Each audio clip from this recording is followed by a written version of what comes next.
Good morning. നമ്മളുടെ quadratic ഇക്വേഷൻസില് fourth short answer question ആണ്.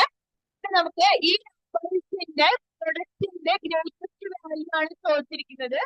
അപ്പൊ നമുക്കറിയാം നമ്പേഴ്സിന്റെ ജോമെട്രിക് മീൻ എന്ന് പറയുന്നത് അവയുടെ പ്രൊഡക്റ്റിന്റെ nth റൂട്ട് ആണ്. അപ്പൊ നമുക്ക് ഇവിടെ ചോദിച്ചിരിക്കുന്നത് പ്രൊഡക്റ്റിന്റെ ഗ്രേറ്റസ്റ്റ് വാല്യൂ ആണ്. അതായത് product is less than or equal to which number എന്നുള്ളതാണ്. അതുകൊണ്ട് തന്നെ എടുക്കേണ്ടത് ജോമെട്രിക് മീൻ ആണെന്നുള്ളതും അപ്ലൈ ചെയ്യേണ്ടത് ഈ ഒരു ഇനീക്വാളിറ്റിയിലാണ് എന്നുള്ളത് നമുക്ക് ക്വസ്റ്റ്യൻ കാണുമ്പോൾ തന്നെ മനസ്സിലാവണം. ഇവിടെ നമുക്ക് ഹാർമോണിക് മീൻ ആവശ്യമില്ല. മറ്റേ ഇനീക്വാളിറ്റി, അതായത് ഈ നമ്പേഴ്സിന്റെ ജോമെട്രിക് മീനും അരിത്മെറ്റിക് മീനും എടുത്ത് ജസ്റ്റ് ഇനീക്വാളിറ്റിയിൽ അപ്ലൈ ചെയ്യാം.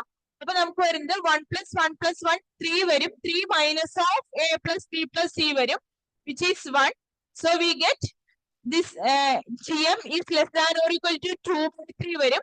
ഇനി നമുക്ക് ജസ്റ്റ് LHSലും RHSലും ഒന്ന് ക്യൂബ് ചെയ്യാം.